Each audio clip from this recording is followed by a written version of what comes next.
Bom dia a todos. Nós damos as boas-vindas em nome da Secretaria de Energia para a 13ª reunião do Conselho Estadual de Petróleo e Gás Natural, né? Nós teremos duas apresentações, uma por parte da Emplasa e outra por parte da Agência Metropolitana da Baixada Santista. Para a abertura dos trabalhos, eu passo a palavra ao senhor Ubirajara Sampaio de Campos, representante da Secretaria de Energia no Conselho Estadual de Petróleo e Gás Natural. Obrigado, Fuji. Bom dia a todos. Obrigado pela presença. Nós estamos retomando os trabalhos nesse ano do Conselho Estadual de Petróleo e Gás. E, como uma prática que a gente acredita que o Conselho deva ser, entre outros objetivos e metas específicas que originados no decreto que o criou, ele tem por atividade abrir espaço para várias atividades que o próprio governo do Estado vem desenvolvendo. E, na data de hoje, em particular, nós resolvemos abrir espaço para uma discussão muito interessante e desafiadora, que é a questão do planejamento, né? Na verdade, a gente vem batendo numa tecla. O Conselho nada mais é do que um fórum de desenvolvimento de uma agenda de desenvolvimento, né? Quer dizer, calcado muito numa expectativa de grandes investimentos, e um vetor de grandes investimentos cuja incidência, em grande parte, vai se dar na Baixada Santista, na região do litoral, e isso envolve uma preparação, necessidade de planejamento, a necessidade básica de se ter um olhar comum, né, para que, em torno desse olhar, se construam consensos e ações, né, e em prol de um objetivo comum, que é o desenvolvimento da região, que é a expansão da renda, da atividade econômica, né, e do bem-estar como princípios básicos e globais de qualquer região, em qualquer estado, em qualquer comunidade que se pretenda ou que se queira ser desenvolvida e buscar o seu desenvolvimento. A região da Baixada Santista, ela, na verdade, ela está integrada a uma região macrometropolitana, né? Ela cumpre uma funcionalidade dentro dessa região. Ela cumpre várias, na verdade, funcionalidades, né? Desde não tem nada de pejorativo aqui, não só como balneário, né, histórico da região da capital de São Paulo, né, mas também a região portuária. O Porto de Santos é uma importância fundamental, né? Quer dizer, o próprio Estado, de uma certa forma, cumpre uma função mais ampla no Brasil de ser um corredor logístico para escoamento e troca de mercadorias do Brasil com o exterior via Porto de Santos. E tudo isso tem que ser entendido se a gente quiser construir uma ideia e uma visão de região que possa articular diferentes interesses numa proposta de desenvolvimento. Nesse sentido, então, é fundamental hoje a gente abrir espaço para essa discussão de um trabalho que a Secretaria de Desenvolvimento Metropolitano vem realizando, que é organizar, articular, integrar um planejamento com uma visão de médio e longo prazo para a macrometrópole paulista. Inclui aí a região do litoral, a região metropolitana da Baixada Santista, e, ao mesmo tempo, num movimento também acoplado e, vamos assim dizer, complementar, a gente também abriu espaço hoje para uma apresentação do planejamento estratégico da região da Baixada Santista, conduzido e coordenado pela Agência Metropolitana da Baixada Santista. São instrumentos fundamentais para que nós, inclusive, possamos integrar, encaixar e contrapor essa agenda de petróleo e gás e avaliar em que medida ela vem, ou em que medida aspectos positivos dela trazem benefícios, né, e que outros aspectos podem ser prejudicados e podem ser objeto de uma atenção mais detida. Então, sem mais delongas, né, além das que eu já me dispus a explicar aqui, eu acho que a gente, então, eu queria agradecer a presença da doutora Rovena, né, da Secretaria de Desenvolvimento Metropolitano, da Implaza, que vai fazer a primeira apresentação, e da AGEM, que é a nossa companheira também já de longo prazo do Conselho Estadual de Petróleo e Gás. Eu acho que, como dinâmica, a gente podia deixar para o fim das apresentações, eventualmente, um espaço para a gente fazer questionamentos, esclarecimentos, e aproveitando a presença dos expositores nessa reunião. Então, eu passo a palavra para a doutora Rovena, diretora de Planejamento da Implaza.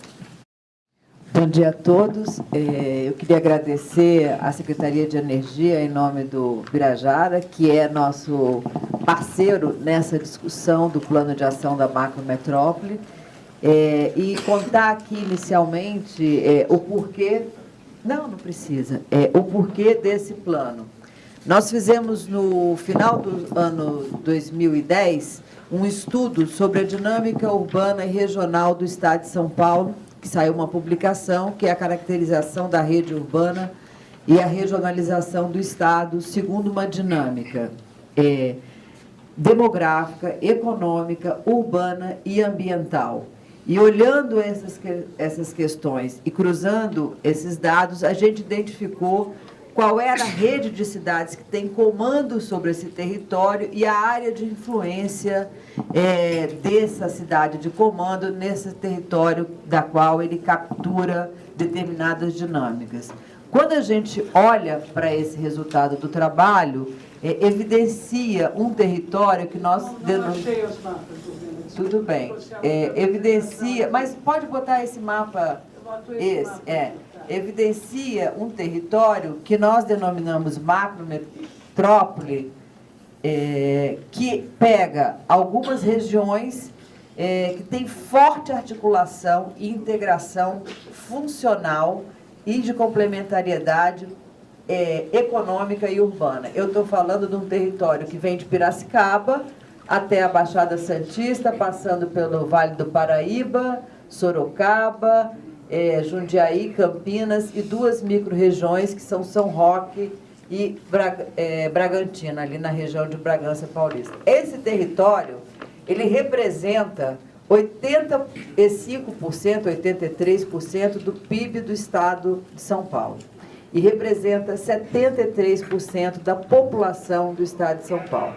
Ou seja, é nesse território que é capaz do país competir internacionalmente, ser um player internacional, pela sua dinâmica econômica, especialmente. Quase 30% do PIB do país. Quase 30% do PIB do país, né? E é só 15% do território do Estado. Né? Então, e aí, todas as articulações econômicas e urbanas acontecem entre esses territórios.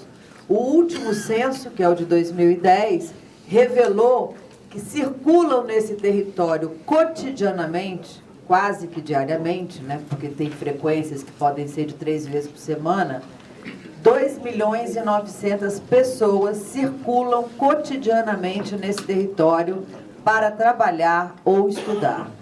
Desses 2.900.000, 70% é para trabalhar. E dessa turma que circula para trabalhar, a grande maioria é homem, na faixa dos 35 aos 55 anos e que estão ligados à atividade industrial. Isso mostra a pujança dessa área do ponto de vista industrial. Ou seja, a migração pendular, que no passado era uma migração de mão de obra desqualificada, que vinha prestar serviço em outros lugares, hoje ela é uma mão de obra qualificada que escolhe morar fora de São Paulo, certo? Nos condomínios ou de Bragança ou de Campinas, Valinhos, por aí, e vem trabalhar ou vem fazer consultoria em São Paulo. Isso significa, entrando desses 2.900.000 que circulam por essa área inteira, 1.900.000 entram na região metropolitana de São Paulo.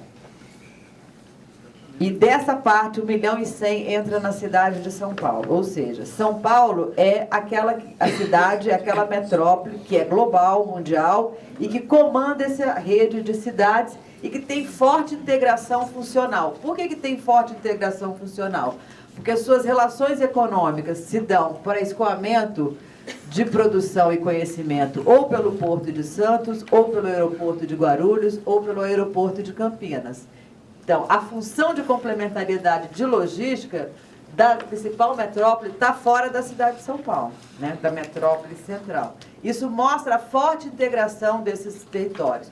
A gente fez um amplo estudo e reconhece quais são as atividades econômicas capazes de competir internacionalmente e aquelas que estão estranguladas por alguns aspectos de infraestrutura de logística, de saneamento, de várias naturezas, que foi tudo mapeado com um amplo grupo de trabalho do governo do Estado, que reuniu 11 secretarias, 14 secretarias, porque no meio do caminho a Secretaria de Segurança quis entrar no trabalho, que foi ótimo. E a de Educação também. E a de Educação também, que não fazia parte, entrou. Estava a Secretaria de Desenvolvimento Econômico com o sistema Paula Souza, mas isso reuniu em torno de 40 técnicos do governo, que discutiu os desafios, gargalos, cenários, que depois a Sânia que é a coordenadora do trabalho, vai apresentar para vocês. Bom, quando a gente olha esse nível de complexidade e vê que tem desafios a serem enfrentados, a gente fala, a gente tem que pensar o longo prazo desse território. Pensar o longo prazo não é fazer um plano que você tenha diretrizes e metas. Isso não é suficiente para esse território. A nossa proposta é um plano onde a gente vai chegar até setembro, outubro, que é o nosso cronograma, com uma carteira de projetos que vai ficar para ser empreendida ao longo dos próximos 7 PPAs do governo do Estado, onde a gente está trabalhando a transversalidade de projetos, porque não dá para pensar um projeto isoladamente, dado o grau de complexidade que a dinâmica econômica e urbana desse território apresenta. Então, a nossa discussão, que se encerrou discutindo um cenário, e depois eu vou mandar descer a publicação, que foi o cenário tendencial e uma visão de futuro que a gente tem e que foi discutida pelo governo. E depois, nós, com esse grupo, fomos discutindo setorialmente o que cada uma das secretarias e órgãos vinculados tinha como projeto posto para esses gargalos e desafios que estão postos. Boa parte é uma carteira de projetos antiga, que está a 3 PPAs e que ainda não foi executada. Então, essa carteira que vem em curso, nós diríamos que a nossa meta é que ela seja cumprida até 2020, nesse plano. E a gente tem que botar os outros projetos que tem que chegar até 2040. Nessa discussão aqui, que eu vou me deter um pouco só, nessa discussão que tem a ver com petróleo e gás, volta no mapa, Sânia, para mim. Nós estávamos estudando as articulações do papel que o Porto de São Sebastião tem, certo? Ele é um porto que 70% da sua atividade, mesmo com o novo plano diretor, vai ficar ligado a petróleo e derivados, certo? E boa parte disso circulará via duto ou para a própria região do Vale, porque tem uma indústria química, ou para Campinas. Então, essa logística que passa por aqui é uma coisa importante para a gente redefinir como estratégia ferroviária que hoje não tem, certo?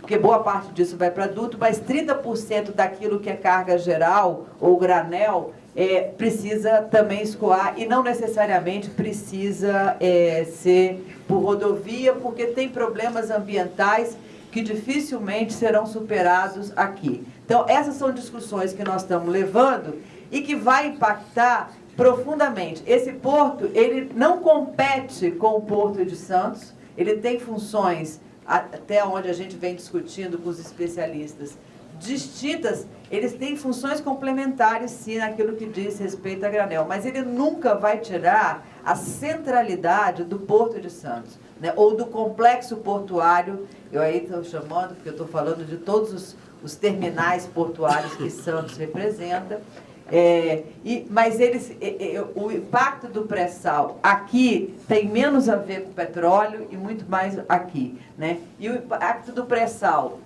ele terá muito menos impacto de ocupação ou transações de reversão da população para a Baixada Santista do que se está imaginando. Quando a gente olhou as tendências de imigração recente com o anúncio do pré-sal, o que a gente viu?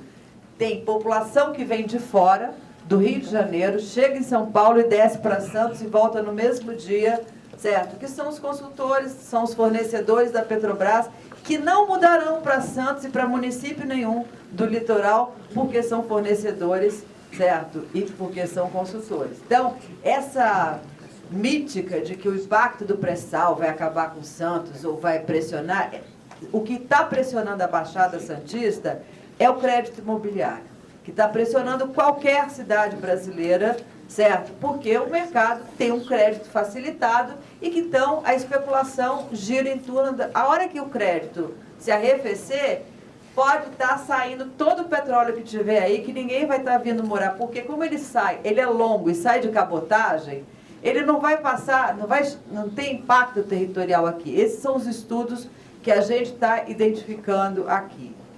Agora, o Porto de São Sebastião, ele terá uma importância pelo volume, e se a gente não trata, para além dos dutos, como outros derivados saem daí, isso poderá impactar, sim, esse território do Planalto para cima. É claro que as refinarias, a gente sabe que as refinarias de Paulínia e São José não são para o óleo do pré-sal, mas a gente pode imaginar que expansões na planta podem acontecer para outro tipo de refino. E são esses lugares que já têm características ambientais ali propícias para essa atividade, que serão mais fáceis ampliar essa planta para licenciamento ambiental. Então, a gente tem que sempre olhar qualquer ampliação de investimento econômico com grande impacto ambiental, aquilo que já existe e que pode se expandir, não em outro lugar, mas naquele mesmo lugar, porque ainda tem área física para essa expansão, né? E essa área não está na Baixada Santista, não está no litoral norte, ela estará fora da região metropolitana, ou estará na região de Campinas, ou estará na região de Sorocaba, ou estará na região do Vale do Paraíba, né? E principalmente porque também nessas áreas elas já estão estruturando uma inteligência voltada para esse assunto. As universidades, né? A Universidade Federal já está se instalando em São José, dentro do Parque Tecnológico, criado pelo Sistema Estadual de Parque, com forte apelo nessa área de petróleo. A Universidade de Campinas já tem uma tradição nessa linha, e Sorocaba está se beneficiando das deseconomias de infraestrutura que Campinas, a região de Campinas, já apresenta, e aqui eu estou falando especialmente na área de saneamento e recursos hídricos. Várias atividades industriais que estão, de plantas industriais, que desejaram vir para cá, não puderam, porque não houve licenciamento ambiental, e veio para Sorocaba. Eles querem estar vinculados todos a São Paulo, certo? Então, Sorocaba se beneficiará, sim, de investimentos que não poderão ocorrer ou na região metropolitana de São Paulo, né? Ou eles vão aonde você conseguir atrair melhor. E a gente vê o seguinte, quando a gente olha a década de 2000 e até 2010, 2009, que foi o último PIB que eu olhei, a região que cresce, primeira região que mais cresce é Jundiaí, depois Campinas e depois Sorocaba. Todos os PIBs crescentes são aqui. Ainda que tenha movimentos erráticos da economia, nesses lugares ele cresce pouco, mas ele cresce constantemente, né? E a gente tem conversado e faz parte do nosso grupo da Invest São Paulo, que faz atração de investimento, recepciona, e eles falam, não, de fato, isso tem a ver, que todo mundo gostaria de ficar em São Paulo, ou na região metropolitana, por várias restrições, principalmente pelas dificuldades de licenciamento, eles acabam primeiro indo olhar Campinas, aí eles olham, dependendo da planta, se ela demandar muito água, que foi o caso de uma automobilística que teve que ir para Sorocaba, eles mudam para Sorocaba.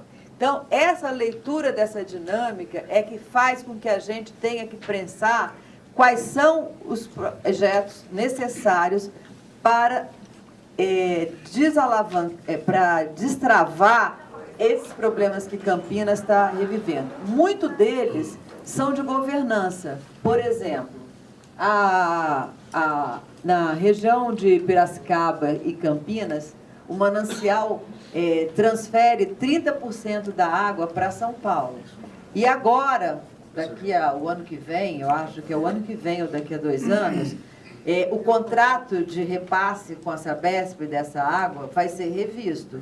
Quer dizer, essas regiões que estão perdendo investimento por falta d'água vão ter que fazer um ajuste junto com a Sabesp brutal, porque elas vão querer ter a água que nasce no seu território. E a Sabesp vai ter que se virar para ter água aqui em São Paulo, que já está num balanço hídrico complicado. Então, eles estão querendo trazer água daqui para cá, numa declividade imensa aqui, né? Mas a gente está imaginando uma outra... Não estão começando a licitar coisa nenhuma. Isso é uma PPP que eles vão fazer manifestação de interesse público. Não estão licitando nada. É uma sugestão, é uma ideia. Então, isso que a gente tem que olhar é o seguinte, nós temos problemas de água aqui, mas temos soluções também de água aqui. E são esses projetos que nós estamos buscando apresentar nesse plano de ação da macrometrópole. Então, o plano, ele é uma construção que pretende assegurar competitividade desse território, nacional e internacionalmente. Competitividade não significa concentração da atividade econômica em São Paulo. A desconcentração econômica é bom e é saudável para o território brasileiro. Nós estamos querendo, na realidade, ter um sistema equilibrado de atividades econômicas que façam esse caráter de complementariedade e que nós temos uma vantagem comparativa enorme pela qualificação da mão de obra e pela geração de PID que existe no Brasil, que é aqui, basicamente, né? Eu sei que o SEMPES na UFRJ é uma coisa importante, mas a USP, a Poli, tem também muita inteligência produzida e transferida para a Petrobras com N contratos de produção de pesquisa, que são tão volumosos, isso eu já vi, e importantes quanto aqueles que estão lá na COP, que é uma edificação física, né? E que parece que aquilo é maior do ponto de vista do conhecimento gerado, do investimento financeiro feito para conhecimento, que não é na realidade, né? Quando a gente olha os números financeiros, São Paulo tem mais investimento financeiro da Petrobras no desenvolvimento de P&D, juntando as duas universidades, aí eu estou falando Campinas e a USP, né, do que olhando exclusivamente a COP, que tem um prédio importante, que impacta, então fica pensando que toda a inteligência de petróleo está ali na COP, o que não é verdade. Tem coisas relevantes, não estou desqualificando, né, ao contrário, sei da relevância daquilo, mas só para mostrar o peso que esse território tem em relação ao resto do Brasil e dessa atividade que esse Conselho tem que acompanhar. Então, nós temos clareza que o impacto do pré-sal ele é maior neste território como todo do que na Baixada Santista. Provavelmente, o fluxo de pessoas e de serviços aumentem na Baixada Santista. E isso aí é um problema que o nosso plano não vai tocar, porque o plano que a gente está desenvolvendo, que é o plano exclusivo da região, vai ter que ter soluções de melhoria da eficiência urbana do território da Baixada Santista, que é uma coisa que esse plano está tratando no nível macro. Quais são as articulações necessárias entre esse sistema urbano que são necessários para que a competitividade esteja assegurada. Então, resolver os problemas de energia, que até onde a gente viu com os estudiosos, não é um problema nessa região, porque como é tudo interligado, na realidade, é que nem o gás, é só você abrir a torneira um pouco mais. A nossa meta com o plano é, na realidade, distribuir melhor a matriz, da matriz tornar cada vez mais sustentável do que ela é hoje em dia. Então, ser menos dependente de energia elétrica, ainda que ela seja uma energia limpa, né, comparada internacionalmente, mas apostar no etanol. O etanol tem vários problemas de preço de mercado, que isso é complicado, você fazer transferência de tipos de energia, porque tem a ver com oscilação de preço. Então, essas questões nem sempre se diz respeito à infraestrutura, né? Isso nós também temos noção de que isso é relevante. Então, eu queria fazer essa pincelada. Nós estamos numa etapa de que nós vamos agora discutir regionalmente até onde chegamos. A Sânia vai explicar todo o passo a passo de como esse projeto está sendo construído. E a gente espera chegar em outubro com uma carteira listada, precificada, com usos e fontes. Quem são os parceiros capazes de pôr essa carteira para ser implementada e um projeto de governança dessa carteira, porque essa carteira não necessariamente é uma carteira do governo, é uma carteira de parceiros de diferentes níveis de governo e do setor privado, porque certamente as MRS da vida, as ALLs, são parceiros nessa logística que se está imaginando e que tem vários problemas para serem resolvidos do ponto de vista institucional, de contratos que precisarão ser revistos, mesmo dos contratos que estão no Porto de Santos, todos, boa parte vencidas para serem renovadas, e essa renovação a gente espera que seja feita com compromissos de melhoria de conectividade por outros modais que não só o rodoviário. Então, a Sânia é arquiteta e urbanista, é a coordenadora do plano e vai apresentar para vocês como que nós nos organizamos e estamos tocando em desenvolvimento esse plano. Obrigada. Bom dia, obrigada a todos. Falar depois da Rovena é bom porque a gente não precisa falar mais, porque ela já falou quase tudo, e então eu vou comentar mais ou menos o nosso trabalho como está. Essa apresentação tem um link em cada um dos quadrinhos aí, mas eu não vou fazer, vou deixar ela para vocês. Eu liguei agora, estou pedindo também, Rovena, para trazerem os folders aqui para a gente distribuir, que explica um pouco o que nós estamos fazendo. Na realidade, nós estamos com um trabalho de 1 ano e meio. Nós tivemos o ano passado, nós trabalhamos no fim do ano de 2011, começo do ano passado, internamente a nossa secretaria, buscando achar esses consensos e essas conversas do que fazer, primeiro, entre nós. Nesse território que era, naquele momento, recentemente criada a Secretaria de Desenvolvimento Metropolitano, e a gente acredita que o olhar do governo, então, se dirige para essa área, e começamos a fazer esse trabalho, e então partimos para essa sucessão aqui de etapas, onde a gente, como eu falei, a gente trabalhou essa preparação e a gente escreveu alguns textos de posicionamento. Na realidade, um pouco todas essas coisas que a Rovena está falando, basicamente, de trazer a questão das questões metropolitanas para a agenda do governo, trabalhar nessa escala de planejamento que nós, da Implaza, já pensávamos antigamente com outros desenhos, e que a gente já chamou de... vamos dizer assim, de a região metropolitana, complexo metropolitano expandido, mas que no fundo é uma área de planejamento de interesse das metrópoles, e que hoje está batizada de macrometrópole, que concentra tudo isso que a Rovena está falando. A nossa secretaria, então, num esforço de fazer a institucionalização das regiões metropolitanas, está criando novas regiões metropolitanas, criou a do Vale do Paraíba, está criando as aglomerações urbanas, né? Criou de Piracicaba, deve futuramente criar de Sorocaba, e com isso a gente tem um instrumento, vamos dizer, um arcabouço institucional para poder tratar como hoje, felizmente, a Baixada já tem, que tem uma agência que pode contratar um plano regional, né, e que está já trabalhando nisso. Ontem, na posse da presidência do Conselho da Região Metropolitana de São Paulo, ouvimos o prefeito, o eleito presidente, falando da necessidade de um plano que integre a Região Metropolitana de São Paulo, os 39 municípios.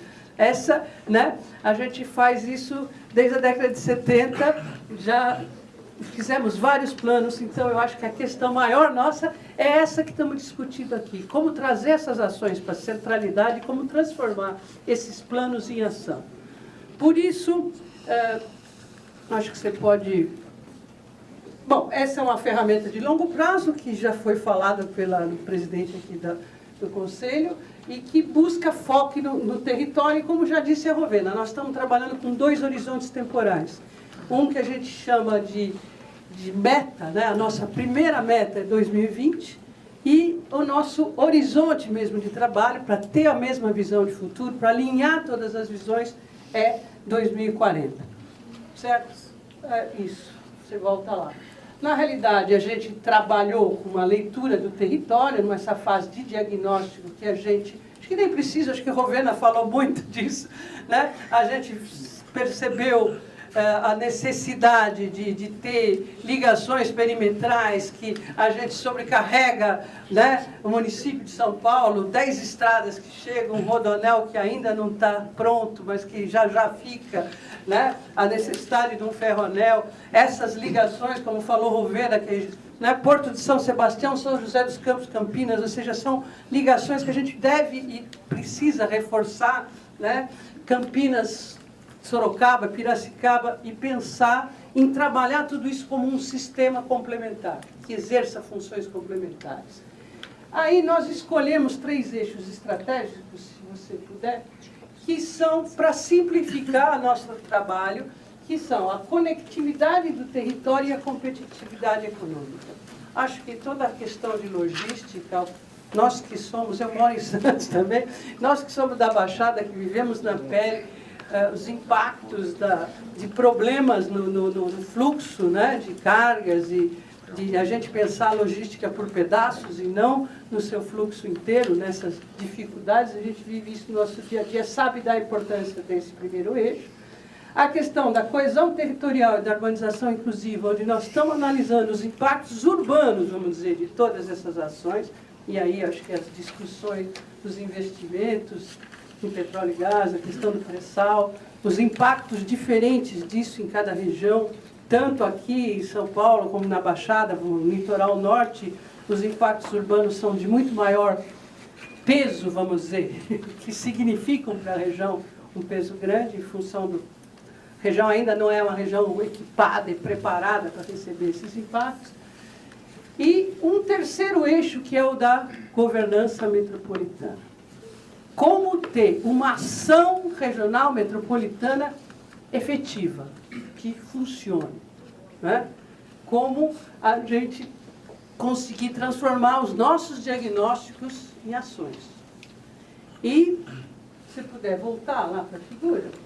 Então, nós, nessa etapa, definido esse diagnóstico inicial, começamos a trabalhar, se olhar aqui embaixo, nós trabalhamos inicialmente dentro de casa e depois, praticamente ano passado, nesse grupo de trabalho que a Rovena falou. Se você puder clicar no grupo de trabalho aqui embaixo. Isso. Só para mostrar quais são os órgãos que participam. Nós temos reuniões com mais quórum, menos quórum, algumas pessoas sempre têm vindo, mas nós reunimos no ano passado, vamos dizer assim, se você puder passar para o slide seguinte. Não, para o seguinte, só dar um enter. Nós tivemos, primeiro, 9 oficinas que a gente trabalhou a visão de futuro com todos esses órgãos. Parece, você vai ler lá, depois a gente vai disponibilizar para vocês. A visão de futuro é uma coisa, você olha, parece simples, né? Mas conseguir que você pusesse todas aquelas secretarias a concordar com alguma coisa, a gente então fez um cenário de um provável e depois uma visão de futuro, né? Aí depois nós trabalhamos isso primeiro lá com o contrato da nossa secretaria da Fundação da Escola de Sociologia e Política, e depois aqui, nesses auditórios, temos trabalhado, e começamos a chegar no futuro desejado, e, se você puder dar um enter só, numa terceira fase, agora estamos no final do ano passado, a partir de outubro, começamos a trabalhar em definir com clareza, para chegar naquele cenário, quais são os desafios, quais são as metas, quais são os resultados, e as estratégias e principalmente as ações. E aí eu vou falar, somos todos em casa aqui, temos dificuldade de fazer isso, muita dificuldade de fazer isso alinhadamente, todo mundo junto, né? A gente é cobrado, nosso orçamento é setorial, nós somos cobrados setorialmente. Você está na área de transporte, você mexe com o trem, você não mexe com o metrô. Você é cobrado por isso e não por aquilo. Você é cobrado por, né, um outro assunto. Então, nós temos dificuldade, sim, de articular as nossas pautas. E esse exercício está sendo muito interessante para nós. Nós tivemos casos, como disse a Rovena, a Secretaria de Segurança não compunha esse GP. Por que não compunha? Porque nós usamos o decreto do governador, que criou a nossa secretaria, que instituía uma Câmara Metropolitana de Desenvolvimento, composta de 12 secretarias presididas pelo governador. Então a gente chamou para o GTPAN representantes dessas 12 secretarias. E alguns vieram a mais. E o de segurança, quando recebeu as newsletters do nosso trabalho, veio se inscrever. Deu uns dias, uns meses, bateu no gabinete de secretário de segurança uma solicitação de um gabinete no município de Campinas para discutir as questões de segurança. Eles bateram na gente, mas não era melhor fazer um gabinete metropolitano? A violência não é, né? A questão da segurança, lógico. Como tinha o GT, em uma semana todo mundo sentamos, escrevemos, saiu o gabinete metropolitano de Campinas. Imediatamente a região metropolitana vai para eu também quero. Então, em vez de ter uma demanda pulverizada em 645 municípios, a discussão está sendo regionalizada, porque os problemas são regionais. Não são só do município de Campinas ou só de Hortolândia, lá no caso, né? São regionais. Então, para a gente isso está sendo interessante. Aí, se der mais um enter, a gente então está trabalhando simplificadamente dessa forma. Nós estamos tentando definir os desafios, como eu falei, resultados, metas, estratégias, projetos e ações. E agora, nós estamos, nesse ano, centrados dentro do governo do Estado nas questões da governança. De discutir internamente em casa essas dificuldades. Problemas de capacidade de gestão e a questão da governabilidade e a questão da conversa com os outros, né? O pessoal chama de stakeholders, né? Os outros atores. Então, nesse momento, começando, se puder voltar, talvez, estamos começando, então, aqui, nessa etapa, a conversar nos conselhos de desenvolvimento das regiões institucionalizadas, das regiões metropolitanas e aglomerações do mundo. Depois esse material fica aí, a gente também trouxe aqui um resumo desse plano, depois vocês podem pegar. E a gente então está começando a discutir com os novos conselhos. Afinal, os prefeitos foram eleitos no ano passado, então estão sendo empossados os novos conselhos, e agora nós estamos fazendo essas reuniões desses desafios e das ações necessárias que nós, governo do Estado, estamos, de alguma forma, ainda ajustando, estamos levando isso para um debate e para fechar esse conjunto de ações, até porque muitas das ações não são só do governo do Estado, né? Tem ações municipais, ações da União, ações que a sociedade civil também pode contribuir através de recursos, de aporte, de PPPs. Então, nós estamos iniciando essa discussão. Por que agora? Como eu falei, porque agora, os prefeitos eleitos, nós estamos começando isso. E nós temos uma felicidade, para nós sempre é o case de sucesso, que é a Baixada. que a gente contratou um plano estratégico e nós estamos com o mesmo cronograma, felizmente. Então, estamos podendo fazer um grande exercício na Baixada, que é uma bola da vez dos investimentos, com muita coisa acontecendo, com muito problema também, né? A gente puxa um pouco a sardinha para a região onde mora, eu sou de lá, mas é uma região que, de fato, tem essa coisa dos problemas locais, dos problemas regionais e dos problemas macro-regionais, né? A soja sai de Sorriso, né? E a criança de Cubatão não foi para a escola naquela quarta-feira, né? Então, está tudo ligado, né? Então, nós precisamos aprender a gerenciar esse tipo de questão e de fazer essa gestão, que a gente chama aqui de gestão compartilhada, mas é ter uma ação eficaz, que funcione, que tenha resultado, né? Então, nós estamos no trabalho, nesse momento, como diz a Rovena, para tentar dar seguimento a uma carteira de projeto que existe de uma forma já geral.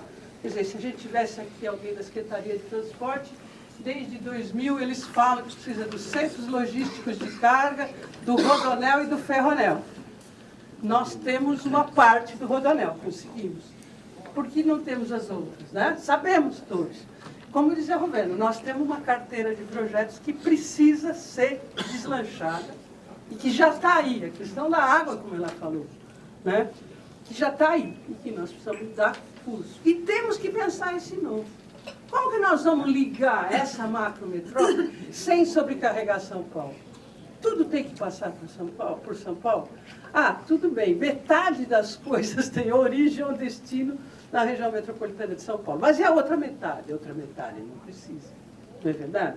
E nós temos que imaginar essa região com todo tipo de articulação para que ela possa funcionar nessas complementaridades, como disse o Roberto. Quer dizer, eu posso completar, né, o Porto de São Sebastião, como ela falou, que essa vocação de atender Vale do Paraíba e interior do estado, com essa vantagem, não precisa passar pelo centro de São Paulo, né?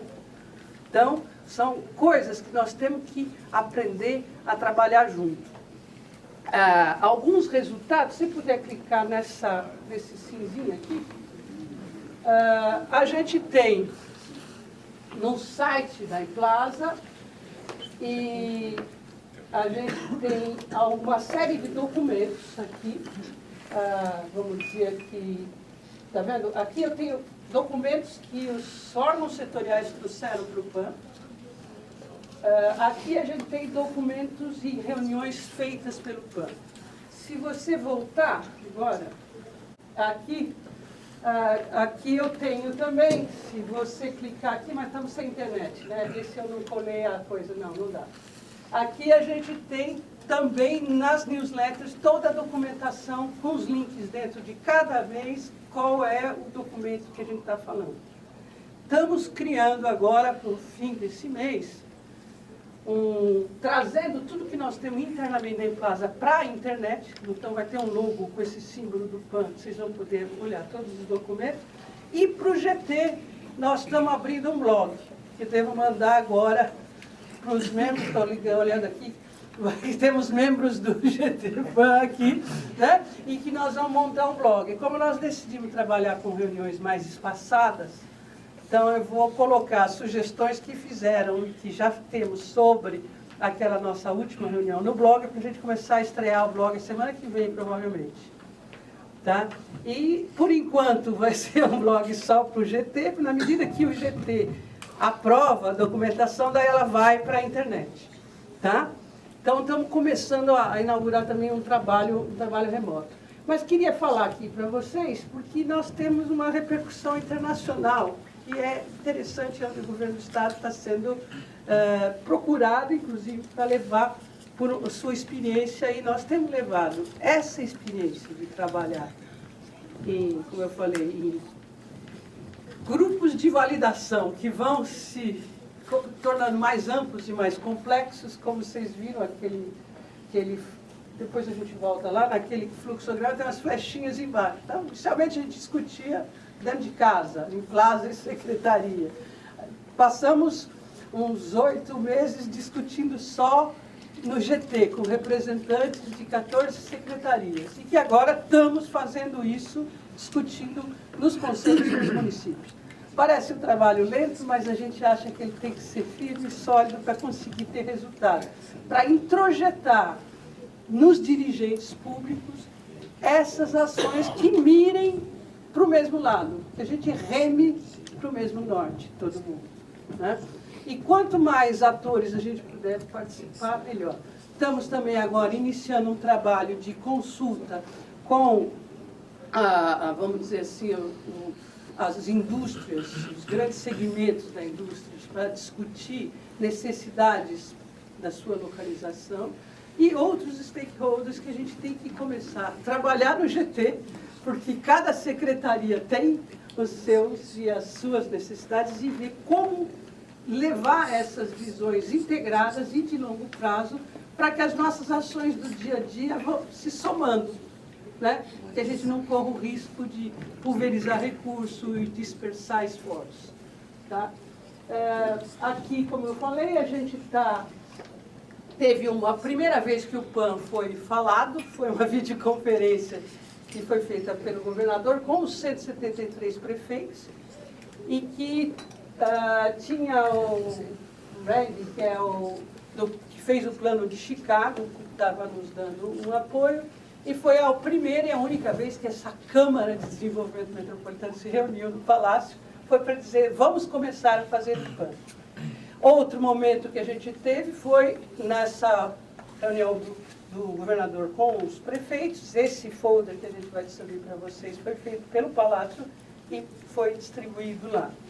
Mas nós levamos esse trabalho para a ONU, para Iniciativas Metrópoles, para o Habitat, apresentamos em Nova Delhi, em Nápoles, em Guangzhou, em Chicago, e estamos agora com uma reunião do Metrópolis no fim desse mês, trazendo várias cidades do mundo, da Ásia, da África, da Índia e da Europa e da América, para a gente fazer um trabalho sobre um estudo comparado de governança metropolitana. E temos agora, vamos trazer também um apoio da ONU Habitat para acompanhar esse nosso processo de discussão com os demais agentes. Agora nessa versão indo do governo para fora. Tá? Então nós vamos ter o apoio do pessoal do ONU Habitat, vamos ser um case que quem sabe pode ser, eu acho que eu estou na linha desse, isso aqui é isso. Quem sabe esse case a gente possa trocar mais experiência com outros órgãos, né, com outros países e outras cidades do mundo. Eu, como falei, eu não quis falar do conteúdo mesmo do trabalho, acho que a Rovena já falou bastante. Eu convido vocês, eu vou deixar essa exposição, cada um daqueles tem um resuminho, tem os pontos principais do assunto. E convido vocês a entrarem na internet e que vocês vão olhar os documentos com os quais a gente está trabalhando no início. E acho que a gente podia distribuir esse folder, só para dar uma olhada, mostrando um pouco para vocês. A gente abre, tem o que é a macrometrópole, falando das regiões. Abre de novo. Vocês vão ter o PAN em todas as etapas do PAN.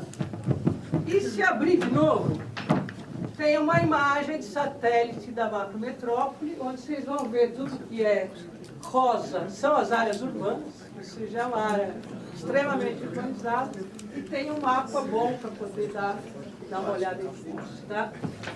Então a gente, inclusive, agradece a colaboração aqui da Comissão de Petróleo e Gás, que sempre tem contribuído e nos ajudado nesse trabalho, que é um trabalho que a gente está aí meio de formiguinha, mais do que querer ser um grandes coisas, novas coisas, a gente quer tentar organizar e ver se a gente consegue dar conta de alinhar as ações para que as coisas que tem que sair, saiam. Estratégia. Eu não trouxe brinde, eu vou ser menos concorrida do que a Sânia. Bom, eu sou a Fernanda, estou na diretoria técnica da AGEM. A Agência Metropolitana contratou um plano, depois do trabalho já do PAN, vimos a necessidade, né, nós também acompanhamos de perto aí as longas reuniões e excelentes reuniões do PAN, representando a Baixada, integrando a Baixada em todo o território logístico da região macro-metropolitana. Somos a ponta e estamos com um problema refletindo no nosso território, né, que tem muito a ver com as ações logísticas e as tomadas de decisões do Estado de São Paulo. E muito também da União. Pode passar? Deixa eu passar. Para iniciar, eu só fiz um slide contextualizando o território da Baixada. E a Baixada tem, por histórico, já um tempo mais longo de constituição de região metropolitana, né, desde 96. Somos um território pequeno em relação a todo o conjunto da macro. Temos só 9 municípios, mas dentro desse território nós possuímos aí 1.600.000 habitantes que habitam um território estrangulado entre uma área de mar e uma área de proteção ambiental muito rígida, né? Que não nos permite a expansão em termos de território, mas nos ajuda muito na tentativa de uma inteligência territorial, né? De se resolver os problemas dentro do território muito compactado que temos. Dessa região, que são apenas 4% do estado de São Paulo, em termos de crescimento concentrado, dentro dos estudos de população do IBGE, do último censo, temos um crescimento muito acentuado nos municípios de Praia Grande e Bertioga, né? Isso para a gente sinaliza o estrangulamento da região central, onde estão os municípios de Santos, São Vicente e Cubatão, e nos aponta aí uma expansão, uma necessidade de expansão que surge agora para os municípios de Bertioga e Praia Grande. Dentro disso, ainda trabalhamos aí que eu falo um complicódromo aí sazonal, né, de uma população flutuante muito grande que chega a triplicar o território. E em regiões de temporada chega aí a mais de 3 milhões de habitantes, segundo os dados da Sabesp, né? Então, isso força muito a questão do abastecimento de água, abastecimento energético. E mais o de logística e mobilidade. O PIB da nossa região aí chega a quase 4% também, né, na participação do Estado, e que representa muito a questão industrial, principalmente a questão do porto, né, claro, e a parte de serviços de comércio e serviços que a região demanda. A aceleração nossa é desencadeada sempre e agora ainda mais pelos novos planos de expansão do porto, eu vou falar mais para frente, e a chegada das operações da Petrobras também, que movimenta o território e faz a aceleração desse pensamento conjunto, né, com a macrometrópole e todo o território nacional. A perspectiva do nosso aumento populacional também vai para 25% acima do já existente, e que chega a uma previsão aí, comparada com o estado de São Paulo, de apenas 9%. Então, isso já aponta, dentro das projeções, né, um adensamento em cima do território já muito estrangulado, que é muito preocupante. Pode passar. Quais são os nossos desafios, então, né? O que a gente vem estudando aí. Passivo o habitacional é o mais preocupante, de acordo aí com as nossas áreas ambientais, né? Isso aqui tem um forte trabalho de remoção da população de área de risco, e já aí aqui as ações já que estão sendo adotadas, já em andamento, são o programa Serra do Mar, que trabalha já toda a Serra de Cubatão, na remoção dessa população e com construção de habitacionais. e nas políticas de preservação e regularização fundiária. Então, isso é um trabalho muito de prevenção também, em cima de todo esse estudo de projeção habitacional. A reversão do passivo ambiental é outro ponto importante, né? Removendo aí, promovendo a região com infraestrutura de água e saneamento, melhorando a qualidade da ocupação urbana. Já que não temos a expansão, então temos que fortalecer as ações de reversão de passivos ambientais. Isso temos aí o programa Onda Limpa da Sabesp, programas de drenagem, né, e programas ambientais que estão sendo fortalecidos para a região.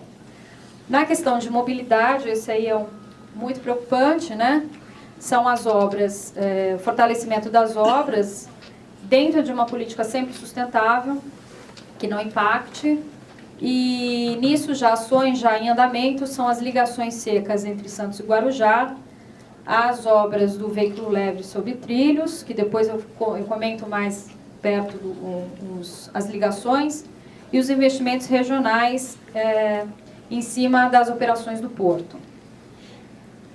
Promover o polo de atração e inclusão social, um trabalho também muito importante, um desafio grande, que qualifica a mão de obra local, né, tentando aproveitar 1.600.000 habitantes, fazendo frente aí a diferença na inclusão das ações, principalmente ligadas à cadeia de petróleo e gás e comércio, serviço e abastecimento de toda essa logística. A implantação da Poli na área de engenharia de petróleo também é muito importante para a região. Além disso, o fortalecimento mesmo da massa, né, que abastece todo esse mercado, ligado aos cursos profissionalizantes e também os cursos primários aí também de mão de obra para esse polo. A articulação das políticas públicas é outro grande desafio, e nisso aí a gente entra dentro do nosso assunto de hoje, que é na integração dos planos temáticos setoriais, e isso já entra o plano de ação da macrometrópole e a integração, que é o estudo mais voltado ao território da região, dos planos de ações do desenvolvimento econômico da Baixada Santista. Aqui eu tenho a carteira de projetos já, né, de tudo que a gente está comentando nos desafios,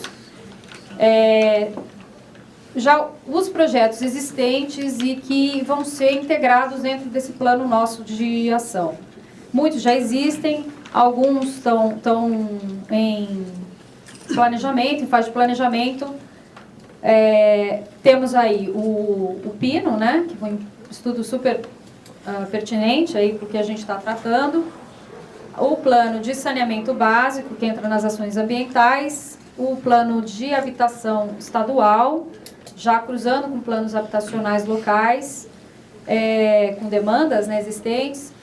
A questão do sistema hidroviário como uma alternativa aí muito interessante, muito viável para o território da Baixada Santista. O sistema de interesse metropolitano. Quando eu entro no viário aqui, eu tenho todas as obras do Rodoanel, que fazem interface com o sistema Anchieta Imigrantes. A questão do Ferroanel, que proporcionando uma alternativa do modal, né, do tipo de modal viário. O sistema integrado metropolitano, esse aqui eu já entro no território mais né, um pouquinho menor, que faz a ligação do veículo leve sobre trilhos, numa primeira etapa ligando São Vicente, uma área bem adensada aqui habitacional, a Santos, ao Porto e ao centro de Santos, ligando até a Petrobras, um novo edifício da Petrobras que está sendo instalado no centro. A segunda fase do veículo, ele já interliga com a ligação seca do túnel entre Santos e Guarujá, e faz a ligação também com o ferroviário, já a antiga rede da rede ferroviária, ligando também a Praia Grande, e assim possibilitando outras ligações também do modal ferroviário. Ligação seca aqui, né, já é uma realidade, que a ligação seca é o túnel entre Santos e Guarujá. Ele, nesse primeiro momento, ele faz a ligação de passageiros de veículos e também de pequenas cargas, e já prevê ligação da rede cicloviária existente, que é muito grande, e também prevê já a expansão do VLT, né, na caixa dele. A ligação seca que entra dentro das ações do governo federal, também ligando o Porto de Santos, na área da Lemoa, com a região do Barnabé-Bagres e toda a expansão portuária já prevista pelos planos, o Plano Diretor do Porto, PDZ, que também está sendo revisto. Os aeroportos existentes, né, que estão sendo implementados e melhorados. O aeroporto aí de Itanhaém, já em operação pela Petrobras, pela base de Itanhaém. E Guarujá, até hoje, tem aí uma novidade, parece que sai a primeira licença para a contratação dos estudos ambientais de expansão para tornar o aeroporto de Guarujá um aeroporto comercial. Essa área aqui do território, ela interliga com essa, fica muito próxima aqui, a interligação seca. E aqui também esqueci de colocar as perimetrais do porto, que já estão também num momento bem avançado, e sinaliza aqui toda a expansão da margem aqui do Guarujá, expansão do porto, ligada aos planos também da CODESP e o plano diretor do município de Santos, que permite a ocupação, passou a permitir desde 2011, sinalizou a expansão territorial aqui, mediante impactos ambientais, estudos, mas passando a permitir a ampliação aí de quase a duplicação da capacidade portuária atual. Os planos de expansão industrial de Cubatão, né, que cada vez sinalizam um crescimento em termos de território, e toda a integração de ações viárias já existentes, aí a gente entra um pouco mais no sistema Anchieta Imigrantes, na questão da duplicação dos acessos, interligações entre São Vicente e Cubatão, que fazem aqui a interligação com o Rodoanel, e toda essa parte aqui, São Vicente para Praia Grande também começa a ter fornecer uma outra opção de expansão da área de armazenamento, né, e expansão portuária. Pode ir.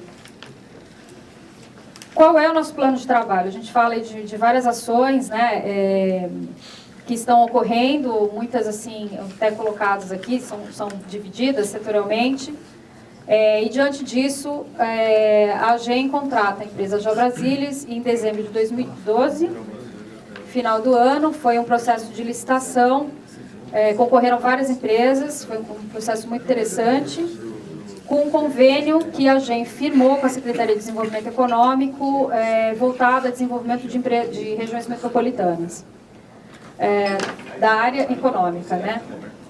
O início do trabalho foi em janeiro de 2013, a gente deu aí um espaço de um mês por causa da acomodação das novas prefeituras, e o nosso contrato aí termina em outubro e novembro de 2013, o convênio finaliza em dezembro. Então a gente está com um espaço de trabalho de um ano, que é muito corrido, a gente está trabalhando bastante assim, para conseguir as informações. Nesse contexto, foi criada uma Câmara Temática do CONDESB. O CONDESB é o Conselho dos Prefeitos de Desenvolvimento da região metropolitana, formada pelos 9 prefeitos e representantes do Estado. Essa reunião ela é mensal, ela é também uma reunião que ocorre cada mês em cada município. E temos aqui a compromisso de estabelecido com os prefeitos da atualização sempre dos trabalhos desenvolvidos pelo Plano Metropolitano. O CONDESB acompanha essas ações, né, isso que eu falei, a Câmara Temática fica trabalhando um pouco mais afinco com os municípios e fornecendo todas as informações para o CONDESB. O que é muito importante para a gente é a integração com o PAN, né? Isso a gente está conversando muito, até para como fornecer subsídios de um uma matriz aí, de um plano que seja realmente eficaz e forneça aí um monitoramento das ações e um cruzamento das informações de planos plurianuais e recursos financeiros para efetivamente conseguir aplicar todo esse planejamento, né? Como é que a gente chega nele mesmo de forma eficaz? Como é que a gente consegue elencar prioridades e após isso, controlar a efetividade das ações. Fora isso, também o plano prevê a questão dos seminários, né? E a gente vai entrar aqui, pode ir, quando eu colocar a linha do trabalho, a gente vai acompanhando como ele é. Qual é a visão estratégica do plano, né? Firmado aí no nosso termo de compromisso? Fortalecer a região, a gente precisa que a Baixada Santista protagonize seu próprio desenvolvimento, que ela seja, que ela não fique como espectadora ou que toda esse benefício econômico fique voltado para a região de uma forma muito positiva, né? Que sabemos de todos os passivos que temos e queremos que toda a questão dos benefícios desse desenvolvimento fique em prol da inteligência da região, né? do nosso território. De forma a torná-la uma referência nacional como um planejamento estratégico, aí, saindo à frente, até por prazos o tempo e todo o expertise da região metropolitana, que isso sirva como protagonista dessas ações.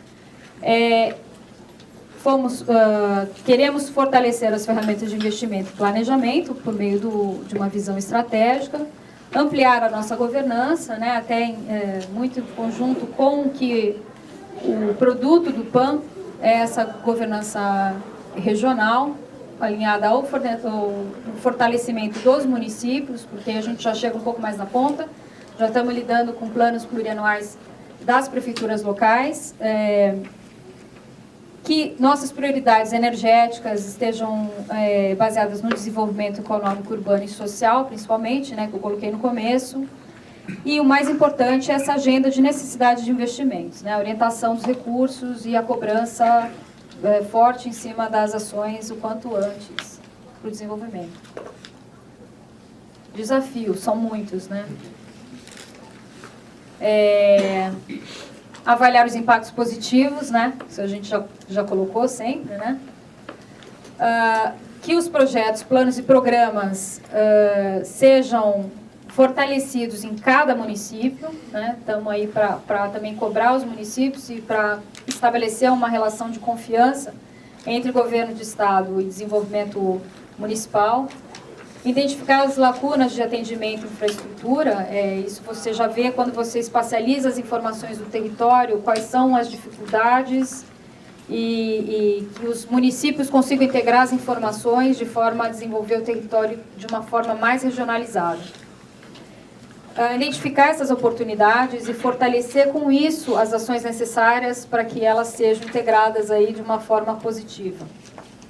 E equalizar isso também na distribuição espacial, né? Me interessa muito que os municípios de ponta também tenham uma ação estratégica na distribuição dos recursos que estão sendo aportados na região, né? Então, Bertioga, Peruíbe, Mongaguá e Itanhaém são municípios também que colaboram muito nesse desenvolvimento regional e têm muita potencialidade a oferecer diante de todo esse cenário. A metodologia do trabalho, né?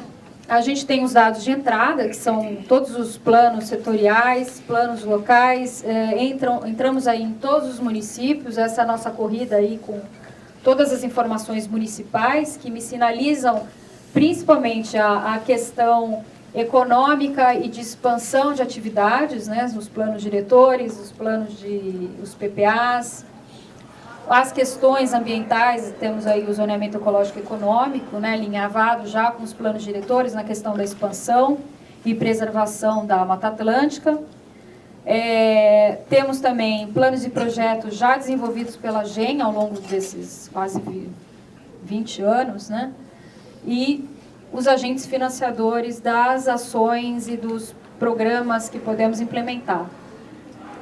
As projeções aí, é uma segunda etapa, você, com esses dados de entrada que subsidiam as projeções, são feitos cruzamentos com crescimento demográfico e são feitas análises urbanísticas tendenciais, para onde essa população se distribui, para onde ela pode se distribuir, como é que ela se desloca diante dessas ações do território. E nisso também começamos aqui um filtro dos projetos realizados e os projetos em andamento, até aqui pelo direcionamento.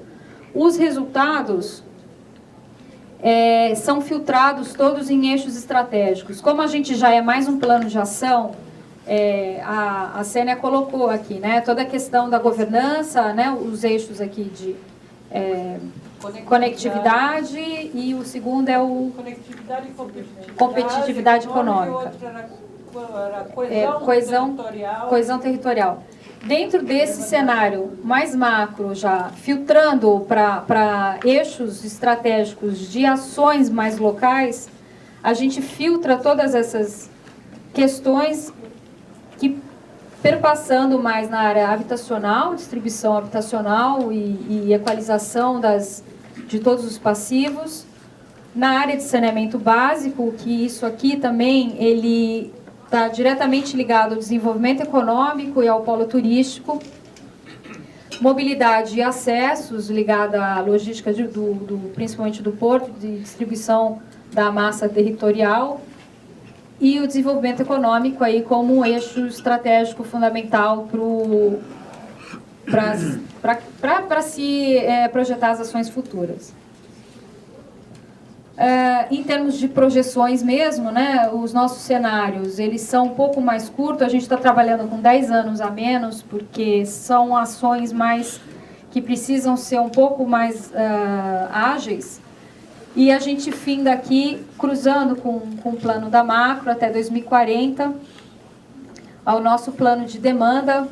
Então, a gente vai passar aqui, cruzar todos esses vetores aqui, da população, ocupação, investimentos, e temos aqui um período de 2015, que é super urgente, né? Um prazo muito mais curto, 2020 aí com um fôlego um pouco maior, 2026, que é o momento que a região faz 30 anos, né, de estabelecimento das ações da região do Condesb, 2030, que é o prazo nosso, e 2040 a gente já começa a cruzar as informações com o PAN, que são, aqui a gente passa do micro, já vai para o macro e já interliga todos os projetos estratégicos. Isso feito aqui, a gente também cruza com todos os PPAs até 2027. Os PPAs municipais e o PPA do Estado. Qual é o nosso prazo aí? Nosso prazo é super curto. A gente ainda está na etapa 1, até não consigo trazer muito mais informação, assim, porque a gente está trabalhando ainda na captação dos dados e na leitura dos planos. Ele começou agora em janeiro, a gente fez os prefeitos fizeram um evento, né, de lançamento da contratação do plano. Terminada essa primeira etapa agora em abril, final de abril, início de maio, a gente pula para a segunda etapa, que já é a leitura e a consolidação das informações. Essa segunda etapa é a etapa que a gente cruza com os cenários tendenciais de crescimento, a gente vai trabalhar muito com o IBGE, com os setores censitários, e com dados também da Fundação SEAD. Aqui a gente passa para a etapa 3, no final da 2, entre a 2 e a 3, com tudo um pouco mais consolidado, que vai dar em julho, agosto, né? A gente está vendo o nosso cronograma junto às universidades. A gente quer fazer aqui já um evento de divulgação dessa primeira etapa dos dados de levantamento dos estudos de cenários. A terceira etapa, depois desses estudos, a gente começa a ligar as projeções com os planos e a articulação com os PPAs municipais e o PPA estadual. Interligação entre os planos diretores locais com mais a estratégia de inteligência regional. Também o prazo contratual outubro, a gente vê pretende aqui entre outubro e novembro, para cruzar com o PAN, que termina em novembro, fazer um outro evento de divulgação e participação também aí de toda... Aqui a gente quer estender até um pouco mais, fazer um evento um pouco maior com a macrometrópole, né? Aqui a gente pode trabalhar também a macro, mas a gente pega um evento, um seminário, um workshop com participação mais da sociedade local. Esse aqui é a sopa de letrinhas, mas até o momento aqui já fizemos 21 reuniões, entre elas em municípios da região metropolitana. Fora essas reuniões, essas que estão aqui, elas são as primeiras reuniões com os prefeitos e secretários municipais. Depois dessas primeiras reuniões, são feitas reuniões com técnicos municipais, né, voltados a cada área dos eixos estratégicos, né. Fora isso, também são realizadas reuniões com secretários de Estado ou secretários adjuntos, e depois também perpassam para as equipes e para o cruzamento das estratégias e os planos, todos voltados setoriais da Baixada Santista. Órgãos vinculados também são muito importantes, né? A gente está correndo também os DERSA, Sabesp, os planos de saneamento. A Implaza é muito importante aqui, né? A gente também já está conversando bastante. E os bancos financiadores de ações, aí, projetos e programas. E dentro da GEM, um acompanhamento aí, quase que 2 vezes por mês. A gente está mantendo uma agenda bem estreita com a empresa, a equipe técnica, no acompanhamento de todos os dados levantados e compilação dessas informações. E a Câmara Temática, ela tem aí um acompanhamento um pouco mais regional de todas as ações que estão sendo levantadas para a construção conjunta das ações. Próximo slide, ele tem uma foto aí, essa é a foto da apresentação do plano no Condesb, né, com os prefeitos, e essa aqui já é uma reunião interna da Câmara Temática. A Câmara Temática, como eu falei, acho que eu citei no começo, eu não lembro, mas ela tem representantes dos 9 municípios, representantes do Estado também, e de outras câmaras temáticas que tratam assuntos relacionados ao desenvolvimento regional. Produtos, para finalizar, o que a gente vai extrair desse trabalho, né? A gente tem uma produção de um caderno de mapas e mapas de diagnósticos e proposições estratégicas em cima dos cenários pontuados nos anos que são estratégicos para a formulação dos planos plurianuais. A integração desses planos, ele vai me permitir uma base espacializada das ações. Eu tenho um mapa georreferenciado, tudo isso é compilado numa informação geográfica e eu consigo enxergar com isso uma carteira de ações e de projetos de uma forma muito mais integrada, né? Ele fica muito mais simples de ser interpretado. Essa concepção, ele me fornece, assim, em cima desse mapa georreferenciado, um sistema de monitoramento dessas ações, porque a partir do momento que eu espacializo, eu compilo as informações, eu consigo acompanhar todo o desenvolvimento dessas estratégias dentro do território regional. Levantamento de experiências internacionais também estão sendo abordadas, né, principalmente com regiões metropolitanas que tenham características muito similares. A gente já chegou a alguns casos aí que são muito próximos, regiões que trabalham com turismo, porto, atividades diversas, né, que se contrapõem, mas se complementam, né, a parte turística e porto, e também preservação ambiental e aglomerado residencial, né, de habitacional. E que com isso a gente também, ligadas às ações do fundo, né, os recursos do fundo são recursos ligados diretamente ao Condesb,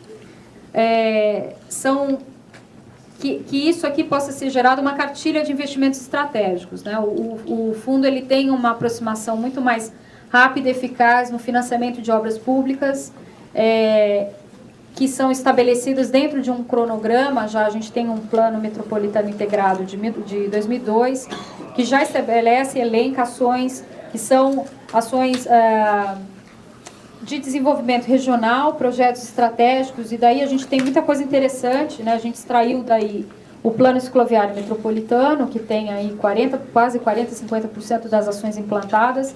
Alguns municípios superaram a projeção do plano, né? Até o caso do município do Guarujá, que já tem uma malha cicloviária acima do previsto. Isso aqui permite a integração de um modal muito interessante para a região é plana e ela é muito conurbada, então a ciclovia fornece aí um modo inteligente e sustentável de deslocamento.